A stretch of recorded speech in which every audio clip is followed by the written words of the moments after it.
किसी घने जंगल में एक बहुत बड़ा शेर रहता था। वह रोज़ शिकार पर निकलता और एक ही नहीं, दो नहीं, कई कई जानवरों का काम तमाम कर देता।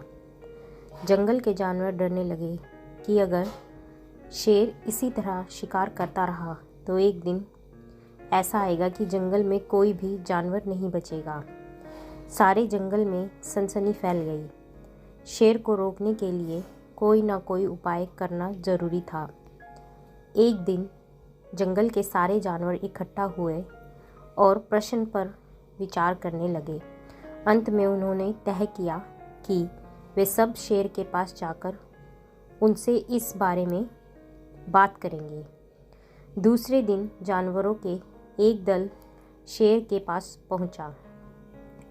उनके अपनी ओर आते देख शेर घबरा गया और उसने गरज कर पूछा, क्या बात है? तुम सब यहाँ क्यों आ रहे हो? जानवर दल ने कहा, महाराज, हम आपके पास निवेदन करने आए हैं। आप राजा हैं और हम आपकी प्रजा। जब आप शिकार करने निकलते हैं तो बहुत सारे जानवर मार डालते हैं। आप सबको खा भी नहीं पाते। इस तरह से हमारी जनसंख्या कम होती जा रही है।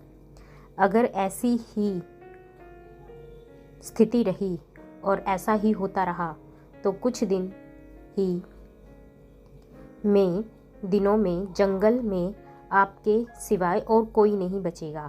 प्रजा के बिना राजा भी कैसे रह सकता है? यदि हम सभी मर गए तो आप भी राजा नहीं रहेंगे। हम चाहते हैं कि आप सदा हमारे राजा बने रहें।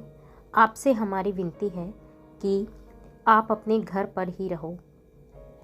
हम रोज़ स्वयं आपके खाने के लिए एक जानवर भेज दिया करेंगे। इस तरह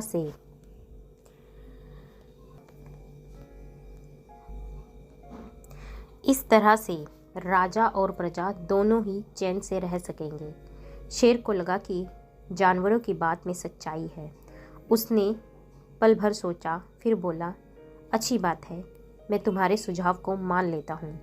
लेकिन याद रखना, अगर किसी भी दिन तुमने मेरे खाने के लिए पूरा भोजन नहीं भेजा तो मैं जितने जानवर चाहूँगा मार डालूँगा। जानवरों के पास तो और कोई चारा नहीं, इसलिए उन्होंने और अपने अपने घर चले गए। उस दिन से हर रोज़ शेर के खाने के लिए एक जानवर भेजा जाने लगा। इसके लिए जंगल में रहने वाले सब जानवरों में से एक एक जानवर बारी बारी से चुना जाता था। कुछ दिन बाद खरगोशों की बारी भी आ गई। शेर के भोजन के लिए एक नन्हे से खरगोश को चुना गया। वह खरगोश जितना छोटा उतना ही चतुर भी था। उसने सोचा, बेकार में शेर के हाथों मरना मूर्खता है। अपनी जान बचाने का कोई ना कोई उपाय आवश्यक करना चाहिए और हो सके तो कोई ऐसी तरकीब ढूंढनी चाहिए जिससे सभी को इस मुसीबत से सदा के लिए छुटकारा मिल जाए। आखिर उसने एक तरीका सोच ही निकाला। खरगोश धीरे धीरे आराम से शेर के घर की ओर चल पड़ा। जब वह शेर के पास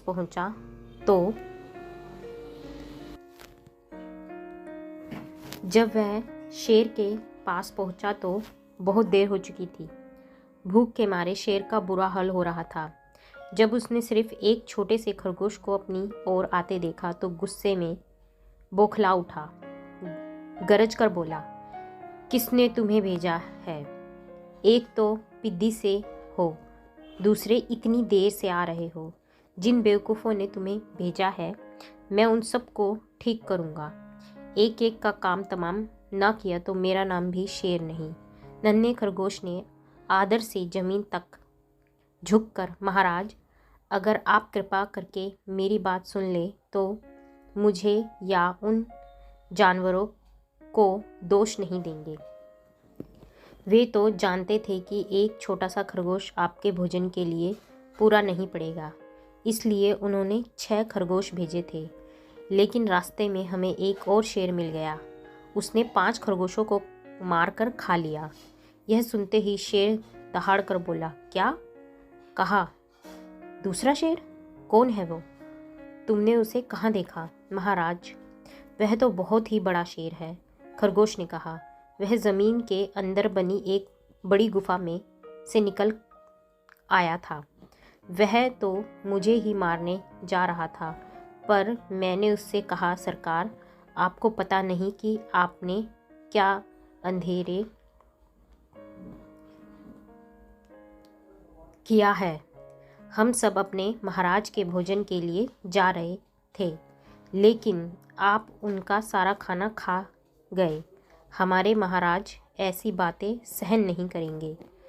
वे ज़रूर ही यहाँ आकर आपको मार डालेंगे।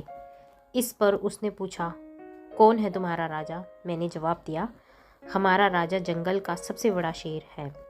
महाराज, मेरे ऐसे कहते ही वह गुस्से से लाल पीला होकर बोला, बेवकूफ़, इस जंगल का राजा सिर्फ मैं हूँ। यहाँ सब जानवर मेरी प्रजा है।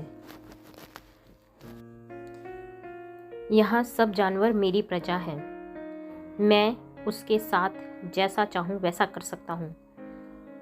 जिस मूर्ख को तुम अपना राजा कहते हो, उस चोर को मेरे सामने हाजिर करो। मैं उसे बताऊंगा कि असली राजा कौन है।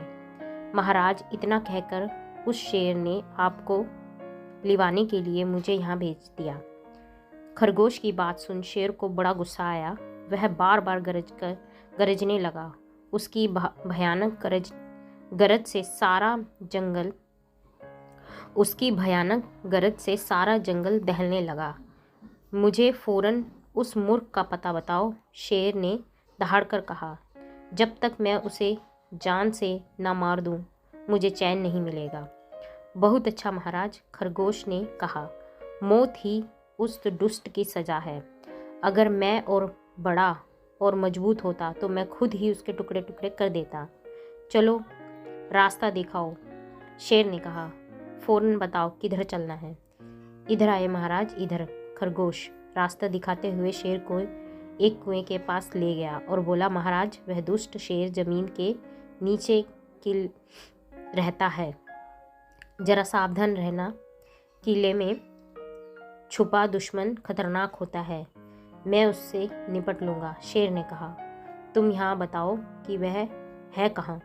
पहले जब मैंने उसे देखा था तो वह यहीं बाहर खड़ा था। लगता है आपको आता देखकर वह किले में घुस गया। आए, मैं आपको दिखाता हूँ। खरगोश ने कुएं के नज़दीक आकर शेर से अंदर झांकने के लिए कहा। शेर ने कुएं के अंदर झांका तो कुएं के पानी में अपनी परछाई देखी। परछाई को देखकर शेर जोर से दहाड़ा। कुएं के अंदर से आती हुई अपनी ही गरजने की गूंज सुनकर उसने समझा कि दूसरा शेर भी दहाड़ रहा है। दुश्मन को तुरंत मार डालने के इरादे से वह फौरन कुएं में कूद पड़ा। कूदते ही पहले तो वह कुएं की दीवार से टकराया, फिर धड़ाम से पानी में गिर गया और डूबकर मर गया। इस तरह चतुराई से शेर से छुट्टी पाकर नन्हा खरगोश घर लौटा। उसने जंगल के जानवरों को शेर के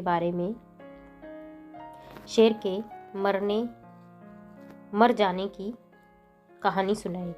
दुश्मन के मारे जाने की खबर से सारे जंगल में खुशी फैल गई। जंगल के सभी जानवर खरगोश की जय जयकार करने लगे।